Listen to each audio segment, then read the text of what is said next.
Is it possible to speak about suicide prevention framework without speaking about suicide and suicide prevention? Respectfully, the committee is aware of this.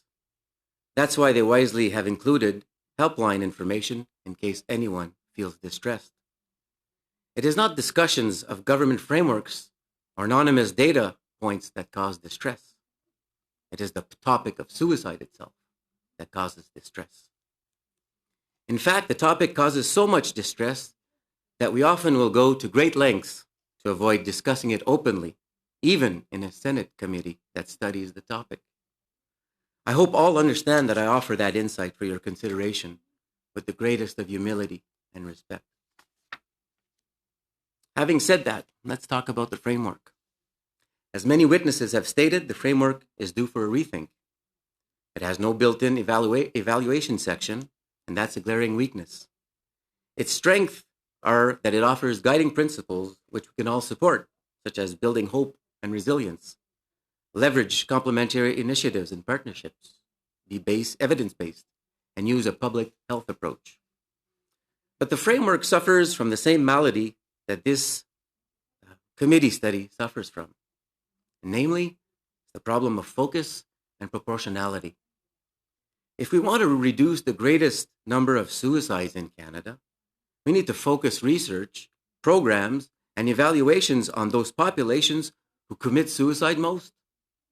And those people, ladies and gentlemen, all researchers agree, are Indigenous peoples and men. If suicides in those two groups alone were halved, the entire picture in Canada would change. Senators, this is not about comparing the suffering of one group to another. It's not a competition. Let's never get stuck on comparing pain. It's about focusing on those areas first. Yes, the problems in these populations are complex and long-standing, but these are the populations in need of the most help. I was glad to see an Indigenous panel. That's good. But respectfully, given the proportion of suicides among Indigenous peoples in Canada, it should have been first. That is not just a matter of being first in line, first to speak. It's about starting with and centering the greatest challenges first. Anyone who claims to have any sort of expertise about suicide in Canada must absolutely be first and foremost highly informed on Indigenous mental health and men's mental health. I'm a little bit disheartened not to see a men's mental health panel in this study. Again, for the same reason, men account for 75% of suicides. That's 3 out of 4 every suicide are committed by men. This committee is very aware of applying a gender-based lens to policy issues. So today, I'm asking you to recognize men and boys as a gender and to mobilize resources aimed at steering them away from making that final fatal choice. Gender-based analysis is about assessing systemic inequalities. And history has shown us that pointing out systemic inequalities can cause resistance and sometimes hostility. It takes a certain humility when looking at the data to acknowledge that we have not proportioned resources well when it comes to male suicide. If you are looking for data, I invite you to read the report produced by my office that specifically focuses on suicide prevention and mental health needs of Indigenous peoples and of men and boys in Canada. I believe the chair has shared it with all members. And the public can find the report on the committee's webpage under the heading Briefs and Other Documents, and it's available in both official languages.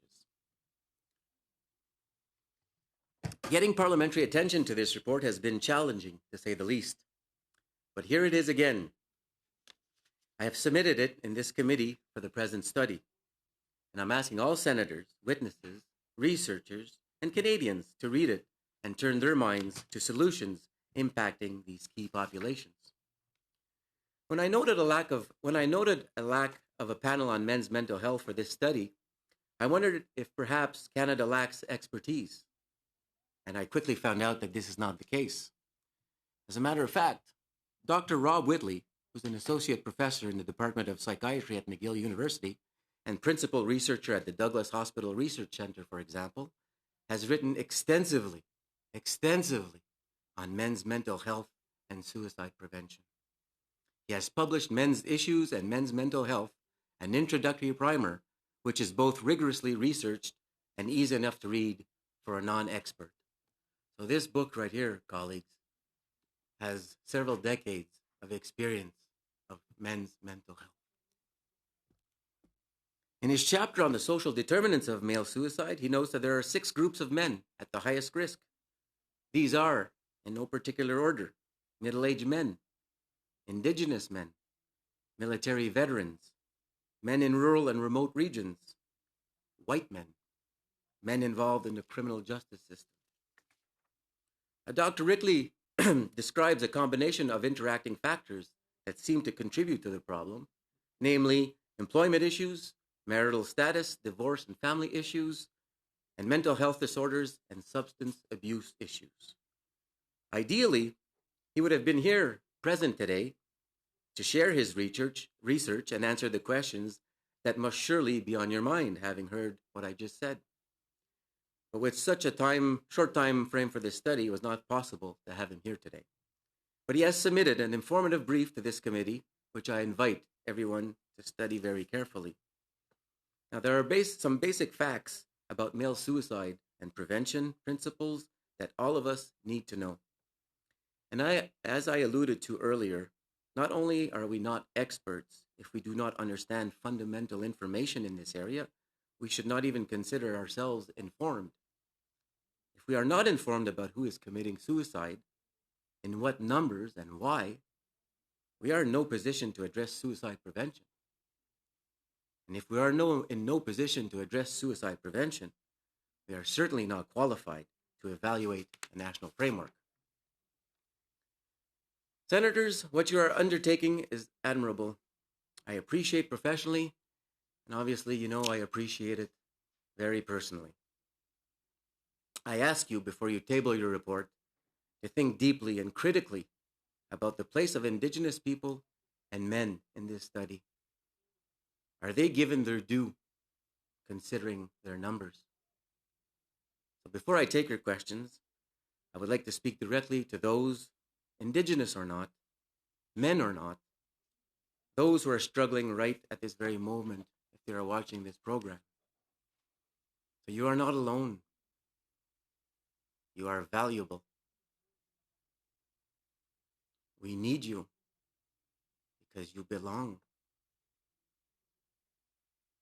We love you.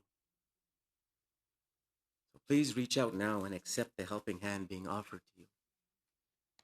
Please call the number on the screen, or if you don't see the number on the screen for any reason, the number is 833-456-4566. Le numéro est le 1833-4. The number is 1-833-456-4566. 5645. Those Indigenous brothers and sisters who may feel more comfortable with a culturally appropriate hotline, please call Hope for Wellness at 855-242-3310. Le numéro encore est le 18. Once again, the number is 1-855-242-3310. I thank you for your time and listening to me, and I'm happy to take your questions. Miigwech.